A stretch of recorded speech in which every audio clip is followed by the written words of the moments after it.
Tobias is a research scientist with CSIRO Mineral Resources in Australia, where he assesses the hydrothermal alteration footprint of copper and gold deposits.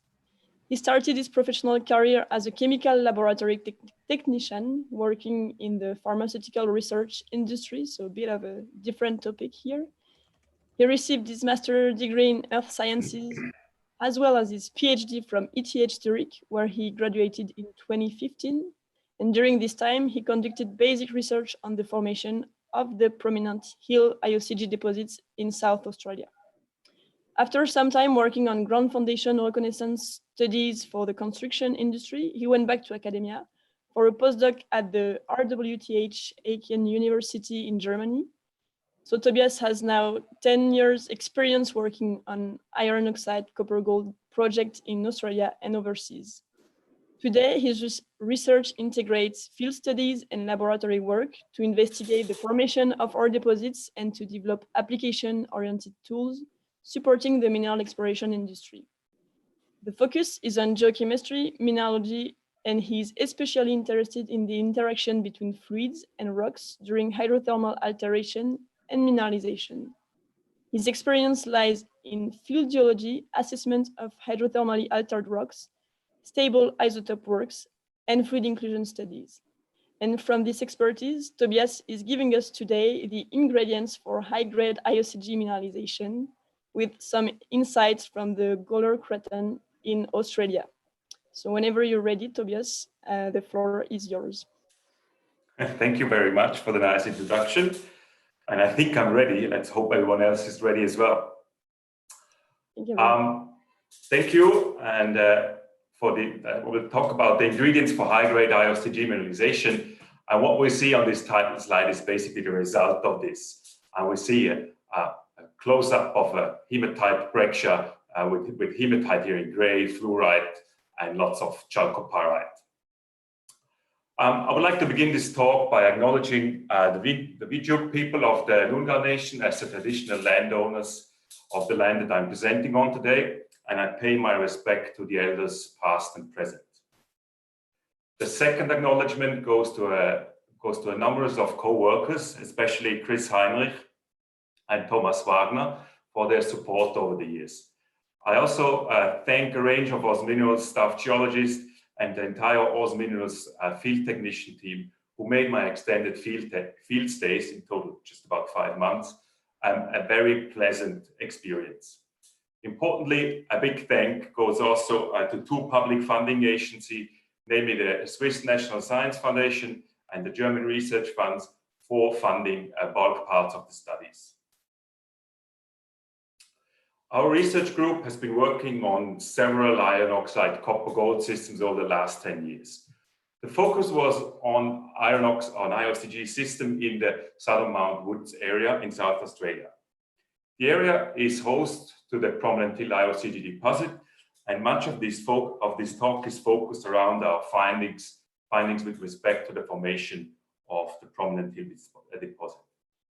So we conducted the first fully quantitative fluid inclusion study on an IOCG deposit in Australia, during which we quantified all major and all relevant minor and trace elements in fluid inclusions that pre to post-date mineralization.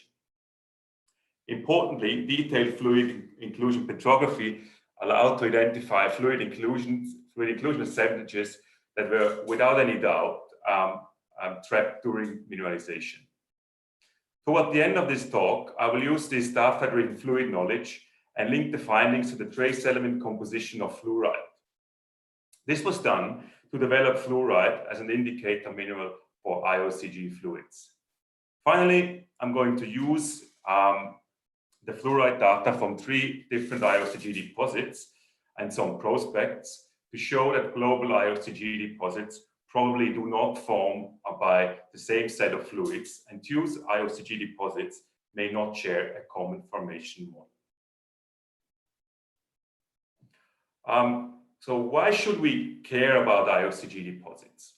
The answer is fairly simple. IOCG deposits are very attractive for mineral explorers because they typically show higher copper grades compared to porphyry copper deposits, for example. This fact is shown on the diagram. It illustrates the resources versus the copper grade of a number of IOCG deposits here in black compared to the resource and copper grade seen in porphyry copper deposits. We see that copper grades in IOCG deposits plot around 1% and are hues higher than the copper grades in a typical porphyry deposit.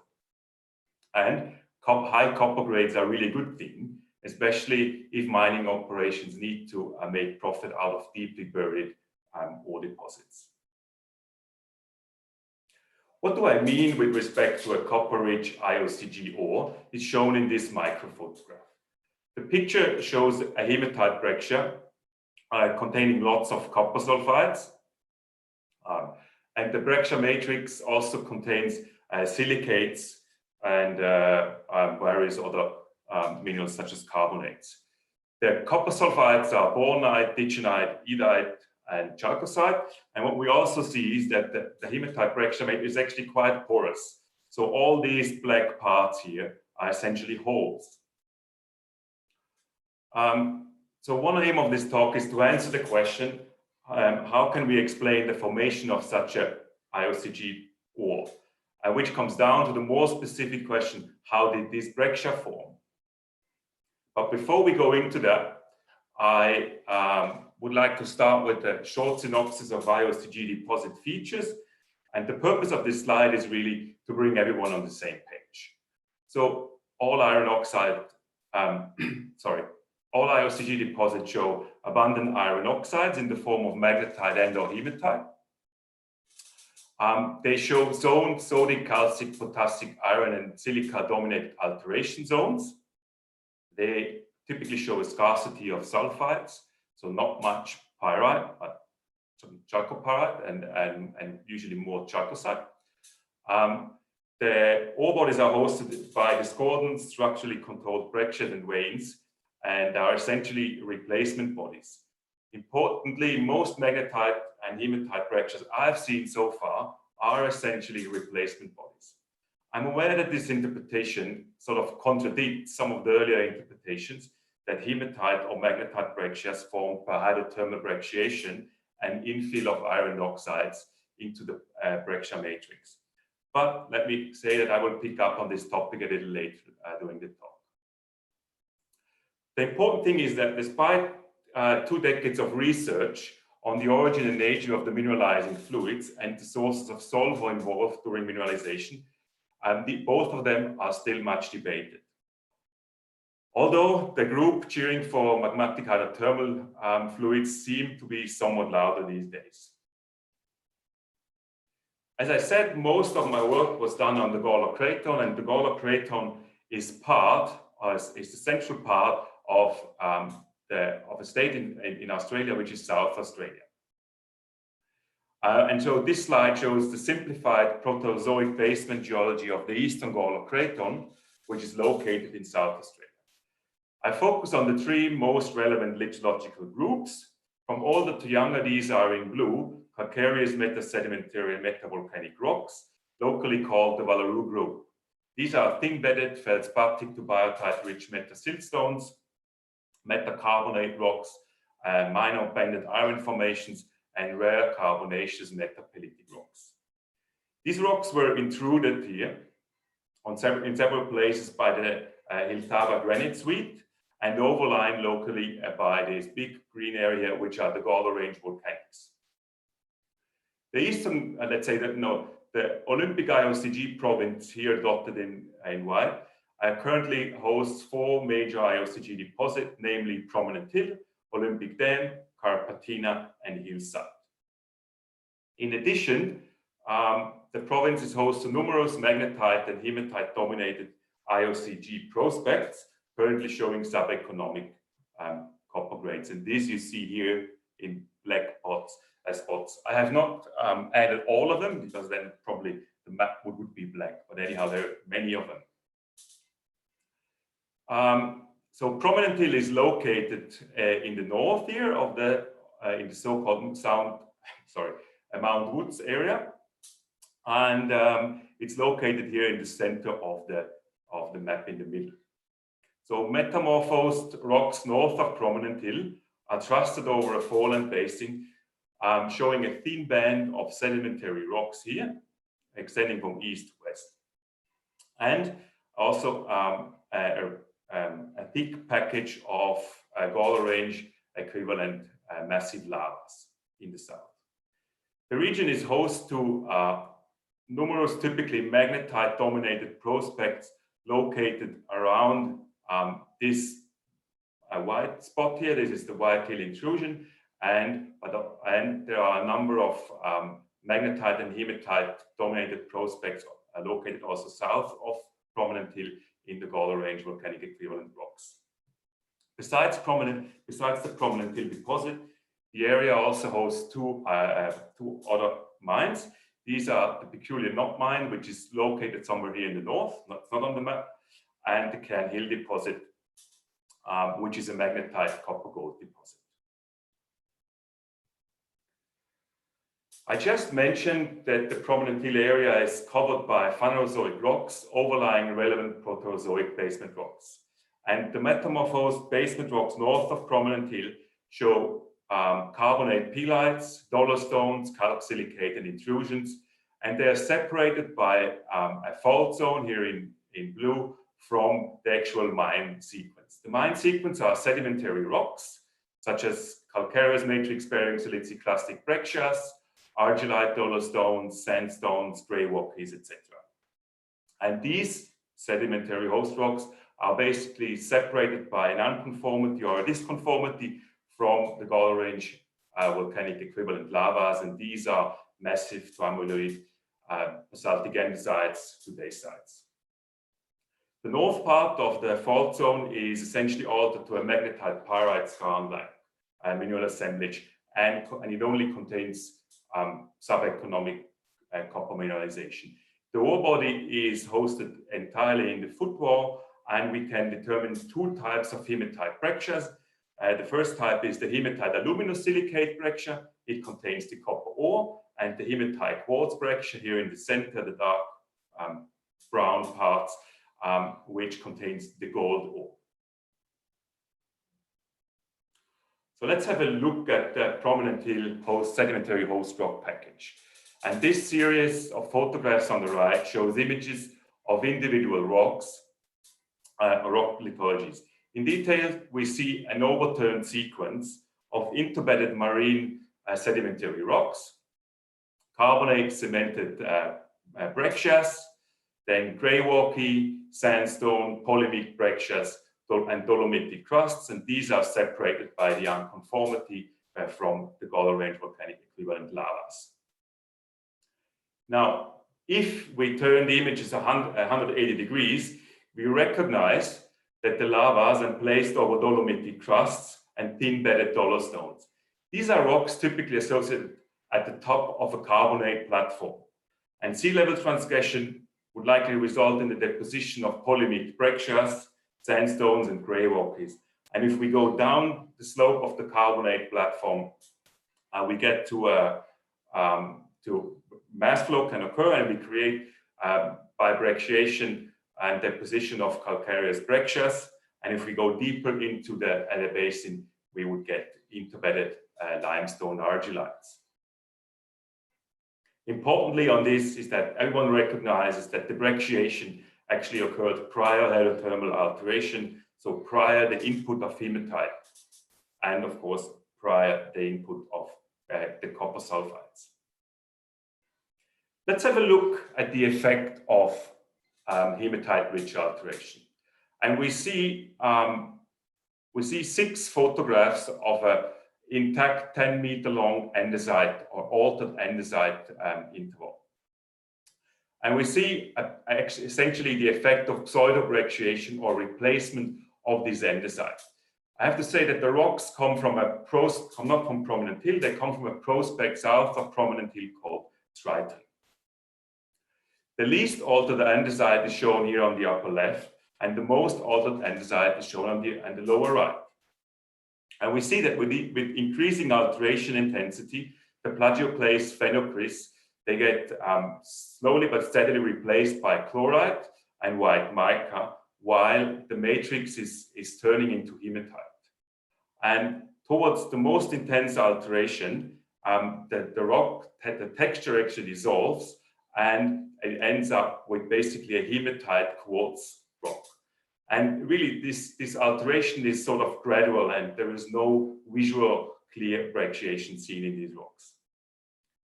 So if you just look at this image down here, it is quite difficult to recognize that the intensity of the replacement process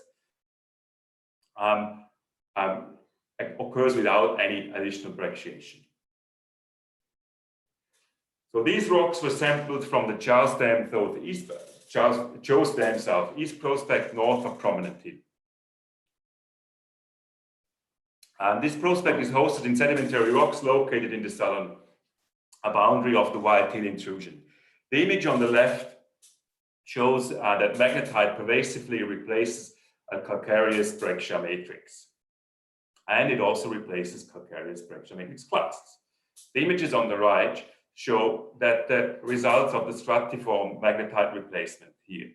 So we see all these black parts are essentially magnetite, whereas the original ecologic sediments were actually not too much altered. We see sort of a little reddish rim here, which consists out of a range of different minerals, including Alannah. This here we see that the alteration boundary is actually relatively sharp. Now it's time to look at some copper sulfide bearing hematite breccias. And the photographs on the right show several comparisons between hematite breccias, okay, and the unaltered sedimentary host rocks. We see that the hematite breccia, okay, and the host rocks show essentially in some parts the hematite breccia are also layered, and these layers are seen here in a very prominent picture here. The other thing is that the other indication that the hematite breccias were brecciated prior to alteration is when we look at these boudinaged class alignments, and these occur in the altered equivalent and in the unaltered equivalent. So everyone should see that the hematite alteration actually is a pervasive process, and so hematite breccias did not form by hydrothermal, by violent hydrofracturing, let's say like this. And the evidence for this is given in these photos, and I think the evidence is quite compelling. So at the beginning of the study, it was not clear what was sort of controlling the distribution of copper grades in the deposit. So was it the distribution of lithologies or was it the distribution of the alteration patterns? So we used an assay database of the Prominent Hill deposit and plotted things out. Okay? And what we see here on this slide is sort of the logged sandstone, grey rock and siltstone units. And we wanted to basically use element ratios to trace these lithologies. So in theory, elements such as aluminium, titanium, zirconium or chrome could be considered immobile during hydrothermal alteration. So to use ratios of these elements would not be affected by alteration and mass gain via a hematite input and copper sulfide enrichment. So one lithology should actually have a characteristic immobile element ratio in theory. And we see that sandstone and grey rock and siltstone, they actually plot on top of each other, except with the group of sandstones which have a very low aluminium titanium ratio. And we'll come to that. This slide shows a plan view of all lithologies logged as sandstone. So we have towards the top of the hole is here, and then the drill cores were drilled down towards the bottom of the hole. And we see that the sandstone is actually quite, or let's say the chemical composition of the sandstone expressed in this ratio here is actually shows that the sandstone chemistry shows distinct blocks within the deposit. So we have a big block of sandstone that shows really low aluminium titanium ratios next to a block with really high aluminium titanium ratios. Now, if you if you go into the literature and look for sandstones that contain a aluminium titanium ratio of about 1, you can spend hours or days, okay? You will not find a normal sandstone with this aluminium titanium ratio. So what this essentially is the effect of the alteration. And so this slide shows basically the effect of the alteration. So we took a sequence of rocks, basically the volcanics that I showed from Triton, and we did some classical alteration mass balance calculations. And these alteration mass balance calculations show that aluminium, titanium, and quartz are immobile until the rocks get affected by intense hematite quartz alteration. So if the intensity of hydrothermal alteration increases to hematite quartz alteration, we lose aluminium, okay, and we lose also some titanium, and at one point we add some silica. So, and this is the effect of the alteration. Let's have a look at the microscale, what's actually happening. So we have a photograph of a sandstone here with some quartz clasts, and in the matrix in green or pale yellow, there's essentially chloride and sericite, white mica. And we see that the hematite in the matrix actually replaces the aluminosilicates. So and this is the effect of the hematite-rich alteration. So when this photograph shows now the distribution of all, let's say, assay 1 meter assay compositions of the ore body, or let's say of rocks in the mine sequence. So each circle is 1 meter, is a 1 meter average. And we plotted this in the aluminium titanium versus titanium over quartz. So basically ratios of elements which are sort of least mobile during alteration. So this is the range where locked sediments plot, and here volcanics with a large overlap over here. If we plot the breccia, or rocks which are locked as breccia on top of it, we see that the majority of the hematite breccias actually form in sedimentary rocks. Now, why do we care about this? So, as I said, we wanted to sort of look through the alteration and see whether the copper is distributed by the lithology or by alteration. And to do that, to establish a little chemical model, we sort of classified now these clusters into different rocks.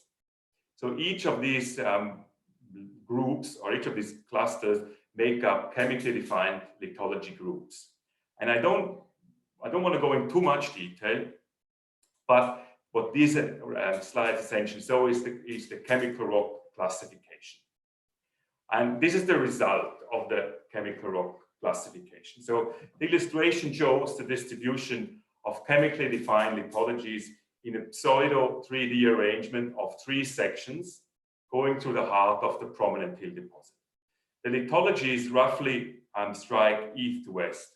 And we also see that the distribution of copper grades here has black lines and do not follow the lithological contacts. So choose the distribution of the lithologies did not control the copper mineralization. This slide is essentially the same representation, but this time we show the distribution of iron enrichment with sort of a bit of a cryptic ratio, but we'll see in the next slide why we took this ratio. The important here is that in areas, the copper actually correlates with the iron enrichment, okay? But in the upper parts, of the central ore body, there are parts of the ore body which are essentially iron rich but copper poor. So it's not the iron enrichment per se which correlates with the copper grade distribution. This is much different if we plot the distribution of the hematite quartz alteration indicated by the hematite quartz alteration index. This index is defined by silica plus iron over silica plus iron plus aluminium, and in molar ratios. So what high numbers essentially mean that the hematite breccia is essentially free of aluminosilicates because intense hematite quartz alteration has leached all aluminosilicates. And we see that the copper grades actually nicely warp around this zone, or the central zone of intense aluminosilicate leaching. So we don't want to be in intensively hematite quartz altered rocks. We want to be outside this intense alteration zone. And if we look at now at rocks outside this intense hematite alteration zone, we see that the potassium over aluminium ratios actually indicate that these areas which are mineralized are areas with showing stable white mica. So normal muscovite or sericite has a potassium aluminium ratio of about 0.33. Okay, phlogopite or K-feldspar would have 1, and we see that the high-grade copper ore plots in the stability field of white mica. Now basically I showed that there is a zoned alteration distribution at Prominent Hill, and now we look at we make a short excursion to the Olympic Dam IOCG deposit, and we see what the alteration distribution looks like there. And I'm sure that Jesse and Katie will talk in about, I think, 2 weeks, much more about the Prominent Hill, about the Olympic Dam deposit, so I will keep it quite short. What we see is sort of the core of the Olympic Dam IOCG deposit, and we look at the cross section through this line. And so this sort of stacked representation of mineralogy was derived from high-logger data, and it shows a distinct alteration pattern. So copper sulfides are associated with white mica, muscovite and phengite, okay, and with a bit of K-feldspar. So in the medial to this footprint, the system is characterized by chloride, as we see here, by magnesium and by iron and magnesium chloride. And in further distal parts, the alteration goes into albite-rich zones. So that means what's essentially saying that Prominent Hill and Olympic Dam shows that the core parts of the mineralized ore body are actually consistent with white mica alteration. This is a visualization of calculated mineralogy from the Olympic Dam IOCG deposit, and from left to right we see that the core parts of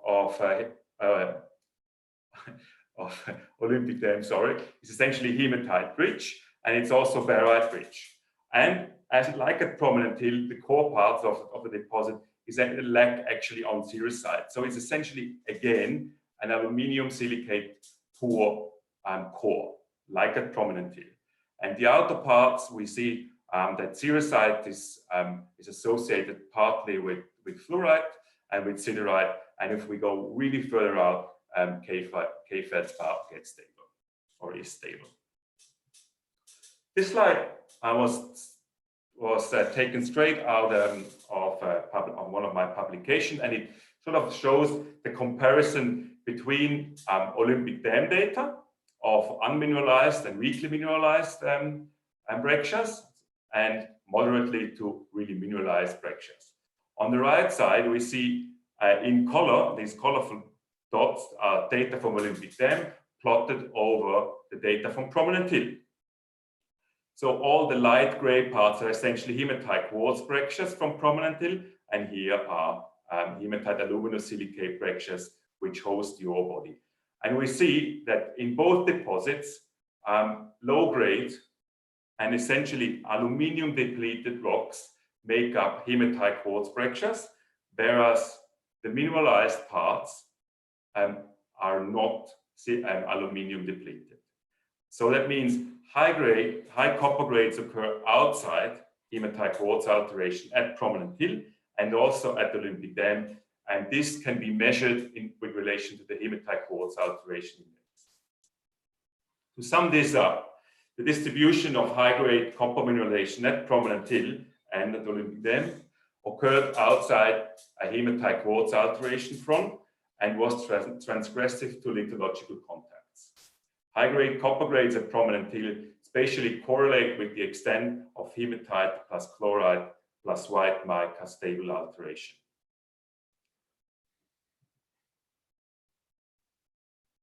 So now let's go in the, let's prepare the ground for the sulfur isotope results. So copper sulfide textures show two stages of mineralization. Stage 1 are pyrite and pyrrhotite and a bit of chalcopyrite, and there occur intrusions and magnetite skarns in the region. Stage 2, copper sulfides replace early pyrite, and we see this here in the left, and they infill the porous breccia matrix. We see this here where chalcocite and borite infill into the porous breccia matrix. Let's have a look at some more textures. We see Prominent Hill, the image from before, that chalcocite, bornite, ditchnite, etc. replace early pyrite, and this is also seen in a series of samples that we have from Olympic Dam, where chalcopyrite replaces pyrite, bornite and chalcopyrite replace pyrite, and if the replacement comes to complete, we don't see any pyrite, but lots of ditchnite and nidite in this case. Let's have a look at the results of the sulfur isotope study. So all sulfide measurements were done at CSIRO in Scotland using a laser in situ method. So this technique allows us to measure sulfur isotope ratios of sulfides without losing the textural content in the sample. The diagram at the top here shows the distribution of sulfur isotope ratios of sulfides and barite in the rocks of the Southern Mount Woods area, including all samples from Prominent Hill. We see that the majority of the delta 34 sulfur values or ratios range between about 0 and about -16 per mil. And within this range, if there are two peaks visible, one at around -2 and one at around -9 per mil. The lower diagram shows the calculated effect of the isovolumetric replacement of pyrite by copper sulfides. And we see that with the precursor pyrite of about -2 sulfur isotope values, you can create copper sulfides which range to about -9 per mil. The important part is here that you cannot reach the really negative values. During the replacement, so you use the sulfur of the pyrite, and by doing this, you also kick out some of the sulfur of the pyrite and you form sulfate, and this can form quite heavy sulfates. So for example, in the range of +16 or so. And again, the message is that you cannot form these really low negative delta 34 sulfur ratios. So there must be another process. There must be another process which is important. So not only the isovolumetric replacement of pyrite. And let's talk about this other process. And the diagram at the top shows again the same distribution of sulfur isotope ratios. But now let's assume that magmatic sulfur dioxide, as part of a magmatic fluid, rises up the crust, and this proportionates between about 400 and 200 degrees. The disproportion results in 1 mole of sulfide and 3 moles of sulfate. And by direct precipitation of copper sulfides, you can reach copper sulfides with the delta 34S sulfur ratio of about let's say 10, basically. But this again does not explain the really negative values. But if you add oxygen, to the fluid, so that means if you oxidize the fluid at the Earth's surface using atmospheric oxygen to create a more sulfate-rich fluid, you can create these low values by sulfate reduction. So this was the first indication that you have to add oxygen to the arising magmatic hydrothermal fluid, and this oxygenation occurred at the surface. The alternative hypothesis was that the main ore fluid would be a sulfate-rich brine, for example, seawater or evaporites. However, if this sulfate-rich fluid would be seawater or a sedimentary fluid, you would need to see a sharp peak in the Pyrite distribution. And this sharp peak would basically mark the composition of the sulfur isotopes of this fluid. But however, there is no such peak. So, and if there is no such peak seen in the data, there is no significant sulfur contribution from sedimentary fluid or seawater involved. And if we look at the sulfur isotope well in other parts of the Olympic IOCG province, we see that all stage 1 sulfides in magnetite alteration dominant prospects and also in intrusions, they can form by magmatic sulfur dioxide disproportion, and all stage 2 sulfides at Olympic Dam, Oak Dam or Wörderwell Margansen, they can form by replacement of pyrite and by reduction of fully oxidized magmatic sulfate. Now let's go into the main part of this talk. That's about iron oxide. It's about mineralizing fluids. So in the 90s and early 2000s, several research groups conducted a number of fluid inclusion studies and traced the sources of fluids involved in IOCG formation. Most of the studies focused on a single deposit and measured fluid inclusions or used indirect arguments to determine the nature and origin of the fluids. And now the question here really is, who is right? Okay, people said it's a magmatic hydrothermal fluid, it's sedimentary brine, it's official fluid or rock buffer brine. And again, I state the question, who is right? By the end of this talk, we will see that probably everyone was right. And this has an implication on the formation of IOCG deposits in general. Let's look at the fluid inclusion types that we see at prominent here. There are three main types. We have liquid vapor dominated fluid inclusion. They occur in fluoride and copper sulfide bearing Bragg matrix and in all veins. Then there is the liquid vapor plus an additional solid type inclusions. They occur also in the copper bearing Hematite Bragg matrix and in calcite bearing veins that post-date the mineralization. Then we have liquid. We have fluid inclusions with a liquid, a vapor bubble, a halide, and an additional solid. And these occur in siderite-bearing veins. They are relatively early in the phylogenetic sequence, but they are also cross-cut the deposit. But it's really the siderite-bearing veins are comparatively early, whereas the calcite-bearing veins are relatively late. This diagram shows the results of the microthermometry study in samples from the prominent till deposit.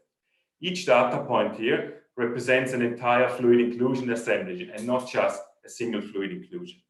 Plotted are total salinity expressed in sodium chloride plus calcium chloride versus the salinity ratio expressed as sodium chloride over the total salinity. We see four distinct groups. The main ore fluid indicated by the biggest symbols showing fluid inclusion assemblage related to mineralization is essentially a sodium-dominated low salinity fluid right here. In contrast, the magmatic brine is a sodium-dominated but calcium-bearing fluid of high salinity. And in the middle, we have sort of the sedimentary basin brine, which contains sodium and calcium. And this is of intermediate salinity. And this intermediate salinity is also seen in a range of carbonate-bearing samples, which contain fluoride with fluid inclusion composition that are dominated by calcium. So let's look at some results from the laser ablation ICPMS study. And we see here quite a complex diagram again. So at the bottom is again the legend. I will not go too much into detail there. But we see calcium over potassium mass ratio versus potassium over sodium. The point here is that the fluoride-bearing Bragg matrix contains fluid inclusions which doesn't have any calcium. In comparison, a range of magmatic hydrothermal fluids that we took out of the literature plot in the calcium over potassium ratio that is similar to what we see at prominent till. On the other side of the diagram, we see the composition of the basin brines that we took straight out of the literature. Sorry. On the right here, we see composition of fumaroles and volcanic lake water, and it trends towards the area where the basin brines plot. Anyway, let's continue. So here, this diagram shows the relation between the salinity expressed in total chloride versus cesium. That was also determined by laser ablation ICPMS study. So cesium is regarded as a conservative fluid component, so it did not undergo any fluid rock interaction. The lines here, they represent mixing lines connecting idealized fluid end members.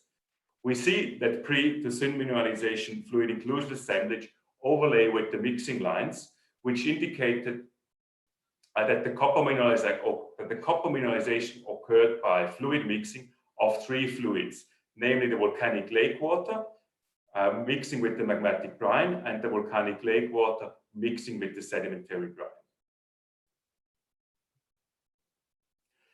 If we look at copper contents, the uranium content, and the iron content, we see that the volcanic lake water is essentially the main ore fluid, and it is copper rich, uranium rich, but in contrast it is iron poor. And if we look at the magmatic hydrothermal brine, okay, it is relatively copper poor and uranium poor, but it is iron rich. And the sedimentary basin brine sort of shows intermediate copper concentration, so it contributes some copper, but it's not the main ore fluid. So here is the mineralization model of prominent ring. Oh, we see, or we have the rising fluid to the crust. You form the main ore fluid, which is an oxidized volcanic lake water, and it derived at the surface, and it derived by in contact with atmospheric oxygen. It contains sulfate, copper, it is an acidic fluid, and it contains uranium. And this fluid flows along structures, for example, the unconformity, and where it mixes with the magmatic brine containing the iron, and you create this sort of inverse or in this bell-shaped zone of high-grade mineralization. To explain the formation of hematite fractures present at Prominent Hill, one needs to find an adequate interpretation that involves all observations obtained from different data sets. And this explanation also needs to provide an adequate answer to the question, how did the carbonate in the host rocks disappear? And this slide shows the answer to the question, okay? And it comes down to the question, why are IOCG deposits copper rich? So let's assume that we have an ascending fluid, and cooling of this magmatic fluid or magmatic sulfur dioxide and oxidation of this fluid at the Earth's surface creates the main ore fluid, which is an oxidized acidic fluid containing sulfate, copper, and uranium and acidity. If we all know what happens if we pour acid over calcite. So it starts to fizz. So the acidity gets neutralized. So now let's see what happens if we take the oxidized main ore fluid and mix it with the reduced fluid that contains iron. So we have sulfide as the oxidant and iron as the reductant, and we create lots of hematite plus sulfide from which copper sulfide can precipitate. This process also creates lots of H+, which are buffered by wall rock reactions. If we have a fluid batch that contains also copper, we use the iron of the magmatic hydrothermal brine to reduce the copper and the sulfide to precipitate iron and chalcocite. And again, this process results in the H+, which drives the wall rock alteration. So what's happened if we mix the two fluids and let it react with the carbonate? Okay, this is shown in this reaction. So we start to form lots of heat. So we dissolve the carbonate and we form lots of hematite. And if we look at this in more detail, and if we look at the molar volume if if I tell you that the molar volume of carbonate and hematite is about the same, we destroy 8 moles of carbonate to form 4 moles of hematite. And this process results actually in porosity. So, and here at the bottom we see a reaction involving the replacement of precursor pyrite in the host rocks. We take the copper, then it reacts with the pyrite to form chalcocite. Okay, and by this process, you sort of you expel some sulfide and iron out of the pyrite, and this results in sulfate and iron that can feed back to this reaction, so you create even more hematite. So when you have early pyrite in your host rocks, you sort of drive the alteration reactions to completion. So this slide shows that the rock buffering of H+ producing alteration reactions, they drive the hematite replacement. So the oxidized ore fluid, so this is basically the combination of everything. The oxidized ore fluid reacts with the iron-rich brine and reacts with the carbonate to form chalcocite and hematite.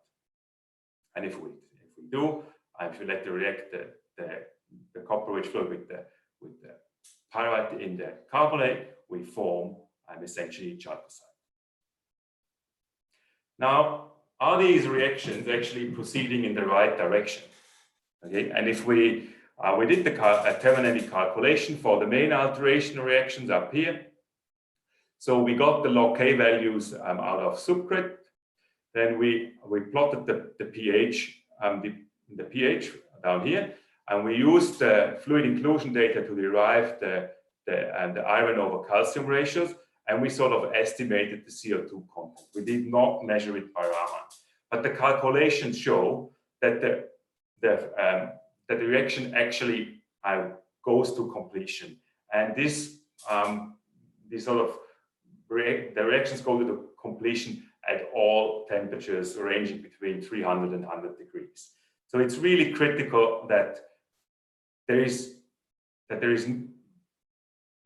alteration reactions actually, they go to completion, and it's not a surprise that we don't see much of the primary carbonate anymore. So prominent till is 100% of magmatic origin. It occurred via surface venting of a fully oxidized acidic copper-rich, sulfate-rich ore fluid, and this fluid mixed with the magmatic brine and reacted with the calcareous sedimentary rocks. And this is quite important. Sulfate is key to our IOCG. A process explaining tens of % of hematite or magnetite in the ore must define the essential oxidant, which in the case of the Olympic IOCG province is magmatic sulfate. So all magmatic hydrothermal brines are iron-rich, plus pyrite-rich host rocks. Just, it is really not the issue to find the iron. You have to find sulfur and the copper. Copper and uranium-rich fluids derived at the Earth's surface or derived from the Earth's surface and possibly formed in a volcanic lake environment. So now let's go to the final part, and we want to use this sort of the fluid inclusion data or the information on the IOCG fluids to derive fluoride as the mineral indicator of IOCG fluids. And what we see here is again the picture on the title slide, a high-grade hematite breccia, and we're using one of these fluoride grains, okay, where we know that contains fluid inclusions, and we measured the fluid inclusions, the composition of the fluid inclusions, so we know that this fluoride contains the volcanic lake water. And now we measured the composition or the trace element composition of the fluoride. So the strategy is that the composition of the fluoride is linked to the fluid type. This diagram shows the results of the fluoride trace element study. On the left, we see chondrite normalized rare earth element patterns of different fluorides. Each fluoride contains one of the 4 fluids we found at prominent tip. So fluoride containing the volcanic lake water. They are hosted in the high-grade breccia matrix, and they show, or they are essentially enriched or extremely enriched in light rare earth elements. Fluoride containing the magmatic brine contain lower rare earth element concentration and show a distinct europium anomaly. In contrast, fluoride in the breccia matrix that contains the sedimentary brine are depleted in light rare earth elements and show a sort of nicely bell-shaped rare earth element pattern. And finally, fluoride containing the rock buffered basement brine occur in late carbonate veins and sort of reproduce the rare earth element composition of C1 chondrites. The fluoride classification diagram on the right was derived 44 years ago. And the point here is really that we have not changed these classification boundaries. So fluoride that contain the magmatic lake water, they also plot in the epithermal field. And fluoride that contains a sedimentary basin brine, they plot in the corresponding sedimentary field. And so does the fluoride in the early siderite bearing veins containing the magmatic hydrothermal fluid. So the basis of this research was actually developed 44 years ago, but it works quite nice with the data in the fluorides from prominent here. Now we step out a bit and we look at samples from the entire Mount Woods area. So we took some lavas from the Triton prospect and we looked at amygdales that contain chalcopyrite, carbonate, and fluoride. And the fluoride in these amygdales, they sort of approach the patterns that we see in the volcanic lake, in fluoride containing volcanic lake water, and they also plot in the epithermal field. In contrast, apatite-bearing copper feeder veins, they sort of redraw the fluoride containing magmatic hydrothermal fluids, and they also plot in the respective field. If we, or let's say a really high-grade zone or interval at Triton contains fluoride in a hematite breccia matrix, and this breccia matrix sort of redraws the rock buffered or shows the rock buffered brine. Unfortunately, there is no fourth sort of classification, sort of prominence field, but the rock buffered signature sort of plots between the hydrothermal and the sedimentary fields. Now let's go out even a bit further and we look at samples from Olympic Dam. And this photograph shows a high copper grade hematite breccia matrix sample from Olympic Dam. So we see lots of hematite and lots of chalcopyrite associated or intergrown with fluoride in the breccia matrix. And this is really high grade ore. So it's an ore averaging 3.7% copper and just about a gram per 10 gold. And we see that the rare earth element signature of the fluoride basically redraws shows the signature of the fluoride from prominent hill containing the volcanic lake water. And the fluoride also plots in the same prominence field. Now we look at the second sample here, which is a Roxby Downs granite-derived breccia associated with K feldspar, and this sort of breccia is of rather low grade. And what we see here in light green, it's the fluoride shows again the europium anomaly characteristic for fluoride containing the magmatic hydrothermal fluid. And again, it sort of plots in the hydrothermal field. So it plots where it should plot. And if we now switch to the Ernest Henry deposit, we have just one sample though, but this sample comes from the main ore shoot of the Ernest Henry deposit, and we see a magnetite breccia intergrown with chalcopyrite and a bit of carbonate and fluoride, and this fluoride shows the signature of a rock buffer basement brine or a metamorphic brine that is present at Ernest Henry. The important point here is that this is absolutely consistent with what is published in the literature. So now let's go to the second last slide, which sort of shows a summary of the formation of global IOCG deposits, basically in a cartoon. Okay, we have Olympic Dam, Prominent Hill, and Ernest Henry, and at the bottom we have sort of block models summarizing the distribution of the zoned alteration patterns. So at Prominent Hill you would form the main ore fluid at the surface, and pretty much the same setting as at Olympic Dam, and at Prominent Hill you would trend, or the ore fluid would form along the unconformity towards Prominent Hill, where it mixes with the iron-rich brine. By doing this, you create sort of this alteration pattern. And if you compare these two, the alteration pattern, or the difference between the alteration patterns of Olympic Dam and Prominent Hill is actually not very big. So Prominent Hill is basically the inverse of the zonation pattern of Olympic Dam. But if you compare Olympic Dam and Prominent Hill with the alteration pattern published at Ernest Henry, we see it's very different. And I just said that the main ore fluids are very different. So at Prominent Hill and Olympic Dam, we have the volcanic lake water as the main ore fluid. And at Ernest Henry, we have the rock buffer basement brine, which possibly mixes with the magmatic hydrothermal fluid to form the ore deposit. So what does actually mean is that if this is true, then our global IOCG deposits do not form by the same combination of fluids. So they might not have the same genetic or the same model of formation. And this is sort of the summary to wrap it up.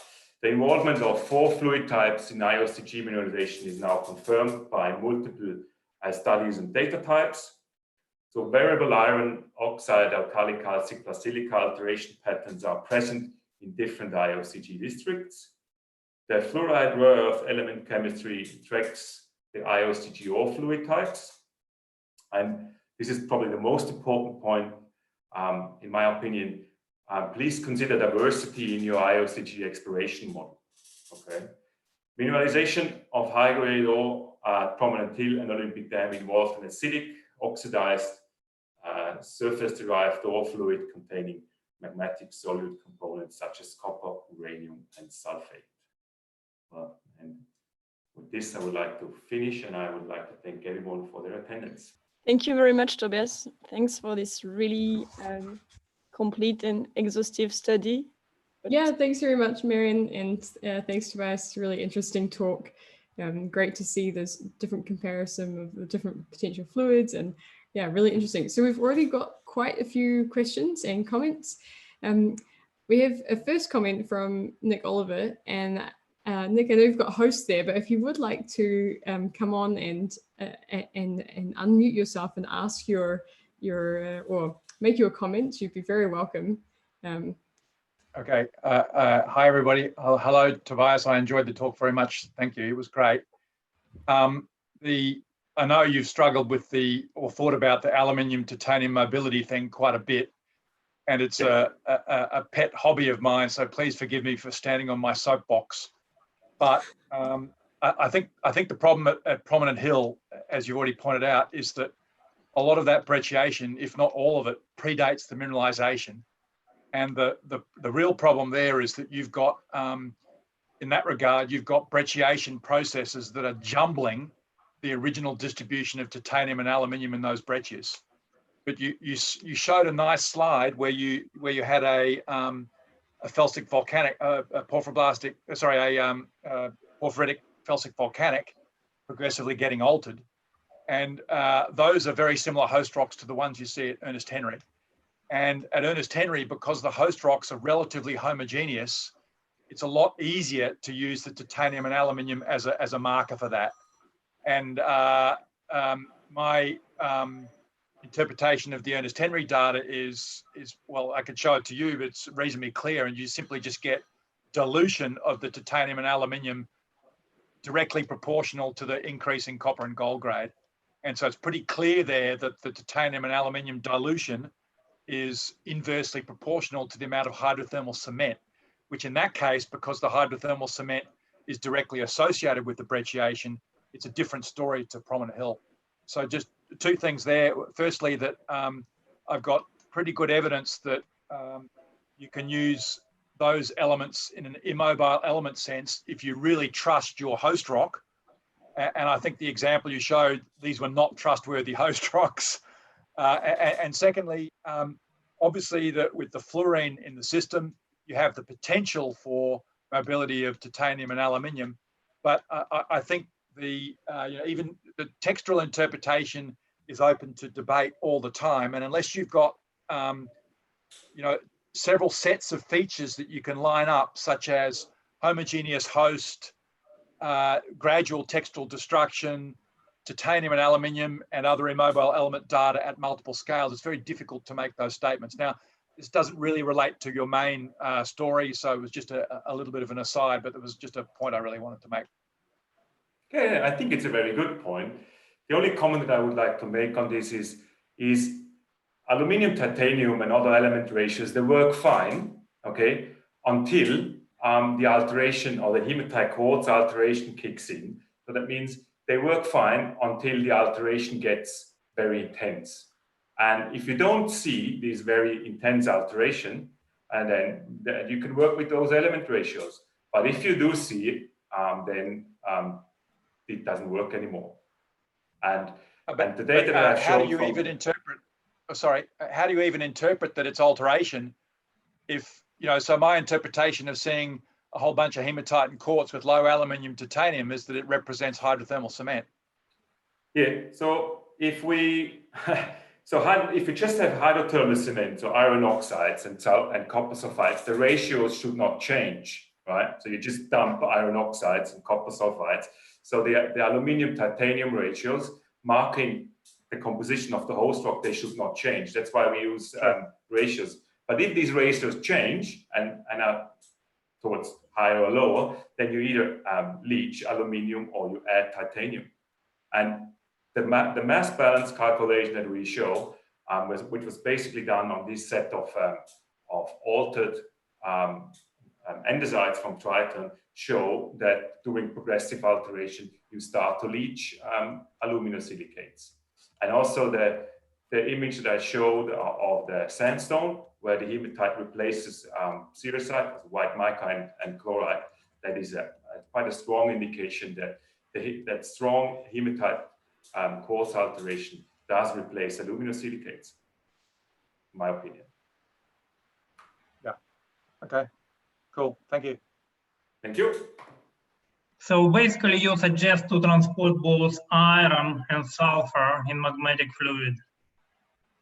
Did I mix it up?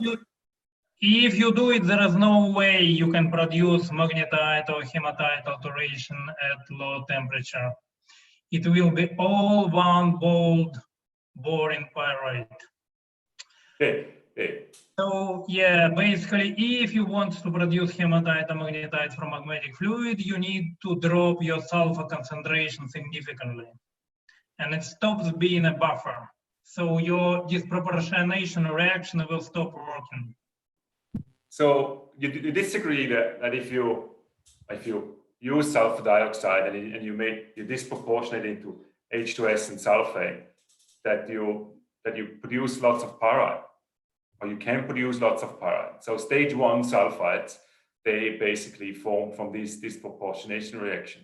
I mean, when I read your question or your comment, I mean, of course, cooling of magmatic SO2 rich magmatic fluid will produce pyrite, not hematite or magnetite on cooling. I hope I said it, and I hope I did not say that you produce a hematite or magnetite. How can you have your hematite or magnetite alteration then? So by this cooling, you basically form sulfides, okay? And the hematite and the magnetite, they form if this fluid is also iron rich. So that the magmatic hydrothermal fluid is an iron-rich fluid, as I showed, and it most likely contains also a bit of sulfur, as initially as sulfur dioxide, and that proportionates to sulfide and sulfate. And this is, so what we see essentially in the regional prospects is magnetite associated with pyrite and just a tiny bit of chalcopyrite. So that can be interpreted that the magmatic hydrothermal fluid, which is rich in iron, contributes a bit of copper, but it's not the copper-rich fluid. Quick question about the brecciation process. Dima Kamenetsky is wondering if, Yep.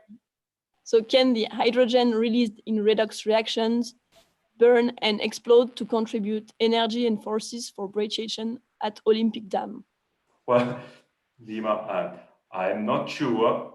I mean, I'm not sure where your question goes to, but if the alterations reactions that I showed, okay, they sort of produce H as acidity, H+, which is consumed by wall rock alterations. But I'm not sure whether this essentially needs to be associated with the hydrothermal explosion or with the hydrothermal brecciation. Mm. I mean, if you unmute yourself, we might have a chat about this real quick. Yeah. So what's the force? What's the force for such a large scale brecciation at Olympic Dam? I understand that yeah. your model for prominent hill is that it's a sedimentary brecciation. It's just a replacement of sedimentary rocks, of conglomerates, yeah, with hematite. Yeah. But at Olympic Dam, this brecciation was happening many times, yeah. And obviously, we need an energy for this. So what would be your answer? Do you consider, methane or hydrogen? I have no problem with Olympic Dam being the result of a hydrothermal brecciation, okay? I have no problem with that. But what I have a problem with is the generalization that that was put out in the literature that basically IOCG deposits formed by hydrothermal brecciation. That I have a problem with. So it's pretty clear that prominent hill did not form by hydrothermal brecciation, but by hematite replacement of previously brecciated rocks. And so the hydrothermal brecciation, which might be seen in other IOCG deposits, just as like Olympic Dam, is not a necessity to form IOCG deposits. Okay, thank you. Yeah, thank you very much for the question. Maybe I think that question might have been going for also like, what is the process of hydrothermal brecciation in terms of like, how does that part happen? I don't know if you want to comment a little bit on that, Tobias. I mean, traditionally, people put forward in early interpretations that you have basically a brecciation induced by fluid overpressure. So you brecciate the rock instantaneously, like in a volcanic diatreme, creates a breccia, and then subsequently or immediately afterwards, you would infill iron oxides plus copper sulfides or pyrite into the breccia matrix. So it's a one process sort of mineralization, which hydrothermal brecciation and then infill of these ore minerals into the breccia matrix. Because the point here is really that the hematite breccias, the mineralization basically sits in the breccia matrix. But what I showed is that the breccias occurred before. We don't know how long there were already breccias, but the whole mineralization process is very different now. So compared to the hydrothermal brecciation is a very violent hydrothermal brecciation and infill, compared with the relatively subtle, or let's say with the mineralization process involving percolation of fluids through a porous sedimentary or to a porous rock. So hydrothermal brecciation, a violent process compared to pervasive percolation of the ore fluid in the host rock. Okay, great. Thanks, Tobias. I think that there was quite a good clarification there. I hope that helped Dima or Vladim. So maybe I just bring in one quick question from the YouTube comments. We've got a very active discussion going there from Peter Bell. Thanks very much, Peter. And he just wanted to clarify one thing earlier on, the volcanic lake fluid that you're talking about. Does that also include like pore fluids in the volcanic rocks, or that's specifically this little like a lake zone? Yeah, so let's see, we showed in our publication in 2008 that the oxygen that can be transported in the normal groundwater is actually not enough to create such an oxidized ore fluid. So that means that the ore fluid being volcanic lake water is essentially an interpretation, of course. But it is sort of so we tried everything else, okay, and we saw that that this oxygenation process had to be at the surface, okay, and it had to be in contact with atmospheric oxygen. So yeah, I mean, we can also imagine maybe a runoff or a spring, okay. Let's say a spring next to a volcanic lake that create this fluid, but it really needs to be in an environment where it is in contact with atmospheric oxygen.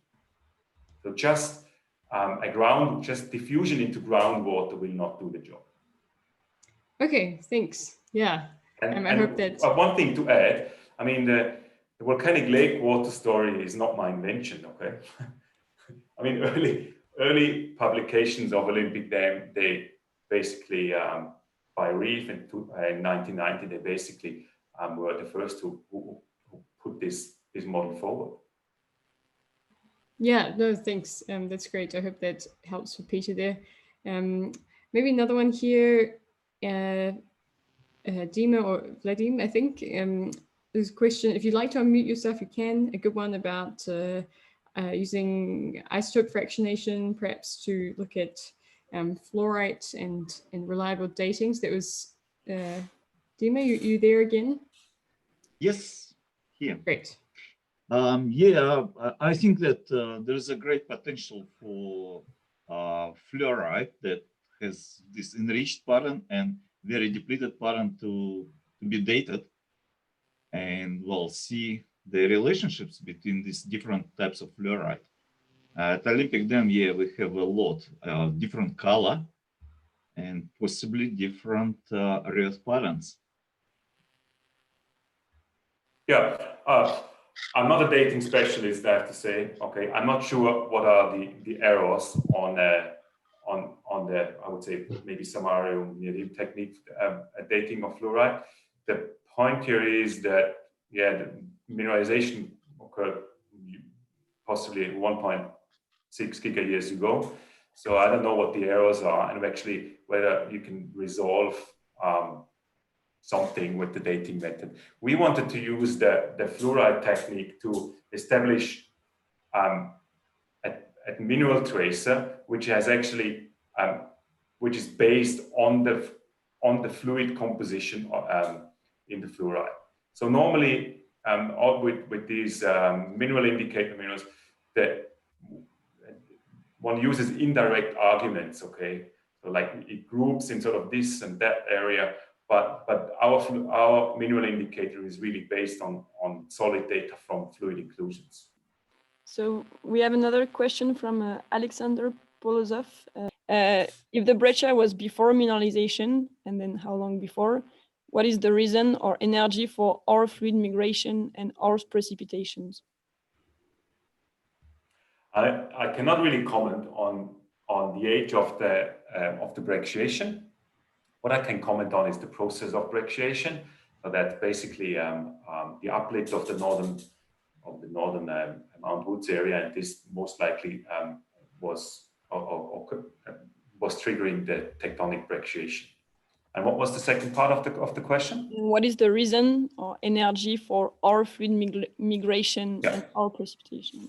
Okay, I mean, so you have to imagine that this magmatic event creating the Hiltaba Suite and the Gawler Range volcanic is quite a big event. So it's a large igneous province, and so several intrusions that pre but also post-dated the mineralization are most likely provided the terminal driver for fluid migration.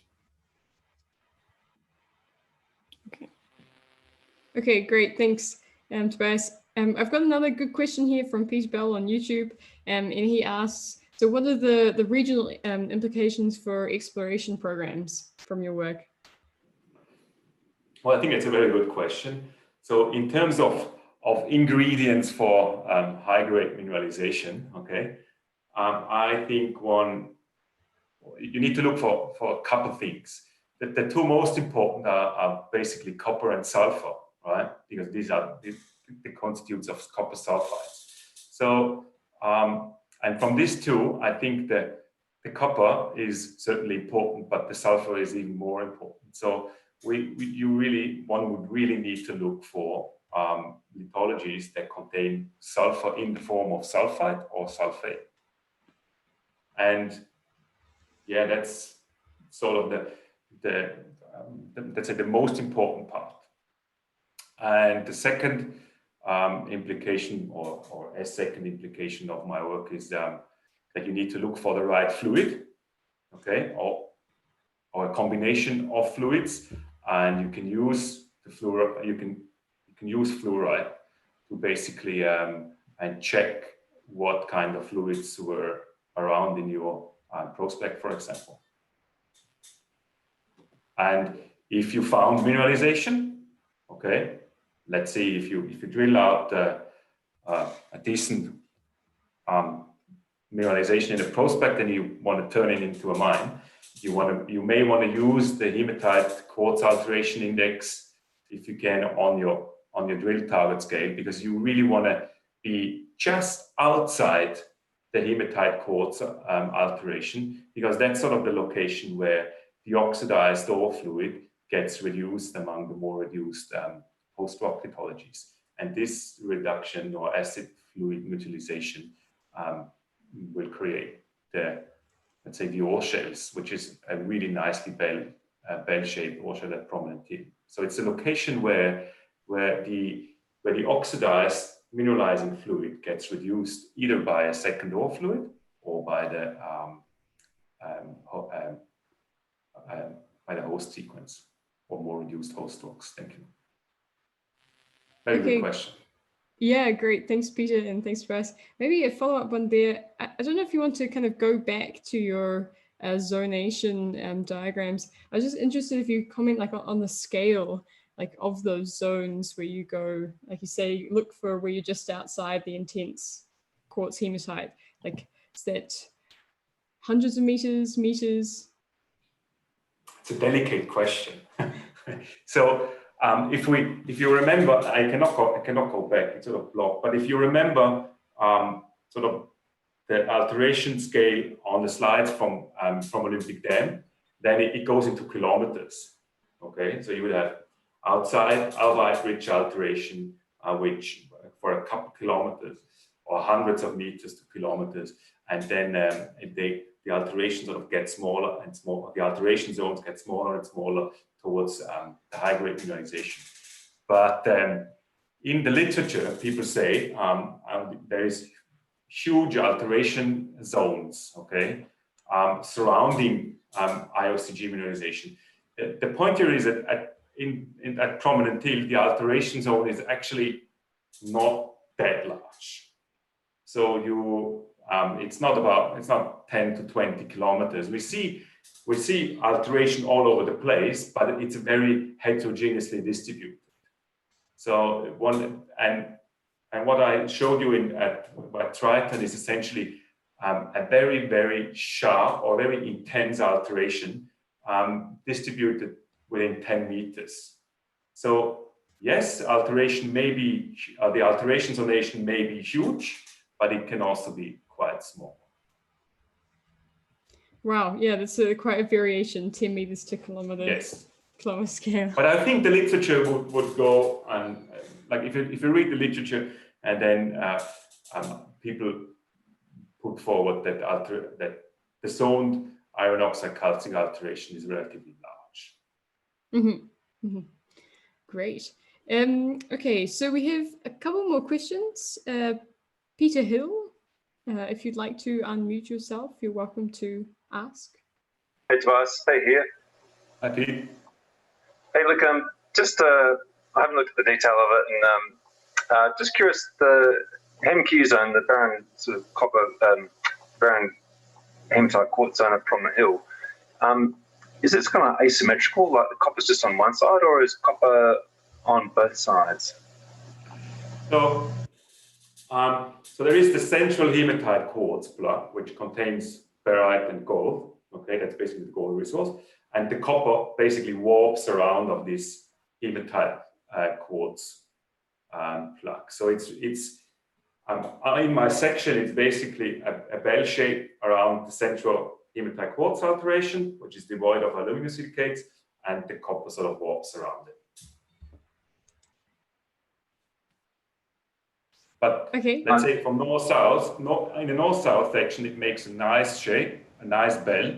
But towards the east and the west, let's say that the distribution of the hematite quartz alteration is sort of spotty. Okay, it occurs here and there, and so is also the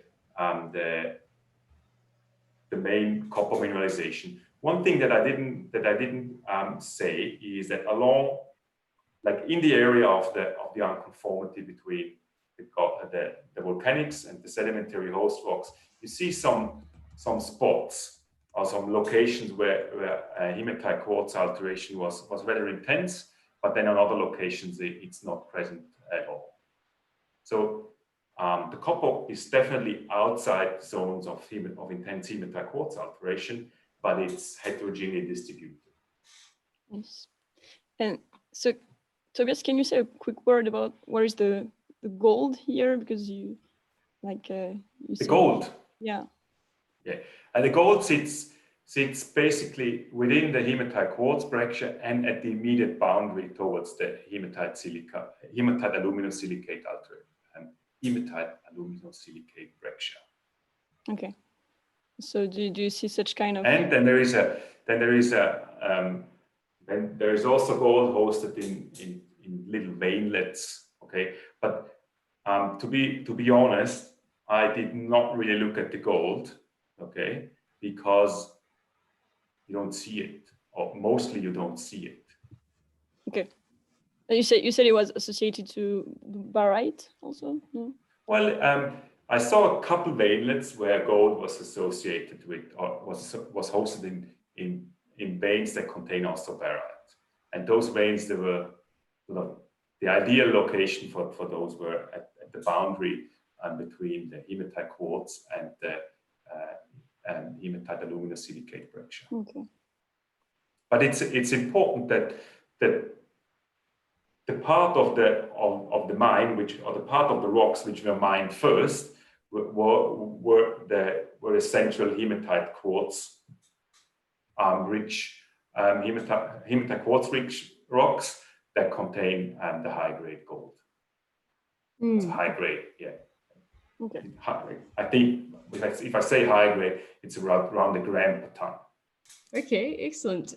So we're coming on an hour and a half now, and I think we've kind of ended the questions in the Zoom chat. At least there's still quite some comments in the YouTube, which I'm sure you can check out afterwards, perhaps.